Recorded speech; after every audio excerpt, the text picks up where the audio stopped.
ഇതിപ്പോ എത്ര മാസമായി ട്യൂബ് എത്തിയിട്ട്. ഒരു പഞ്ചായത്ത് മെമ്പർ ഉണ്ട്, ഇതൊന്നും നന്നാക്കാൻ പറഞ്ഞ ശേഷം നീ വഴിക്കണ്ടിട്ടില്ല. 2 കൊല്ലം മുമ്പ് ഇലക്ഷനും കഴിഞ്ഞ് ടാറ്റ നിന്ന് പോയാനാണ്. ഇങ്ങനെ പോയാൽ പലതും കാണേണ്ടി വരും. നീ കാലിയാത്തില്ല, ഞാൻ വല്ലതൊക്കെ കാണും. ആയുസ് എന്നൊക്കെ പറഞ്ഞാ ദൂ വരുന്നറാ.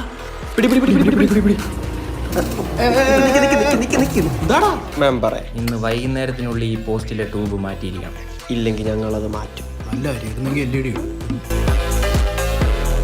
അതല്ലെന്ന്, ഇതിനകത്ത് പുതിയ ട്യൂബ് ഇടണമെന്ന്. ഇരുട്ടാറാ രാത്രി പുറത്തിറങ്ങി നടക്കാൻ വയ്യ. ഇന്ന് ഇതിനൊരു പരിഹാരം കണ്ടുപിടിച്ചാൽ പറ്റത്തുള്ളൂ. എൻ്റെ ഒരു അഭിപ്രായത്തിൽ നിങ്ങൾ രാവിലെ തന്നെ ചെയ്യേണ്ട കാര്യങ്ങളെല്ലാം ചെയ്തു രാത്രി പുറത്തോട്ട് ഇറങ്ങരുത്.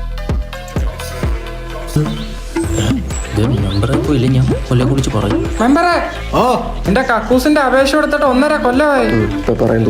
ഇപ്പം നിന്റെ കാര്യങ്ങളൊക്കെ സ്മൂത്ത് ആയിട്ട് നടക്കുന്നില്ലേ? അത് പോകുന്നുണ്ട്. അതേ കണക്ക് പൊക്കോളൂ. നീ അത് ഫോക്കസ് കൊടുക്കാതിരുന്നാ മതി. നിങ്ങൾ ഇങ്ങനെ പരിഹാരം കാണല്ലേ?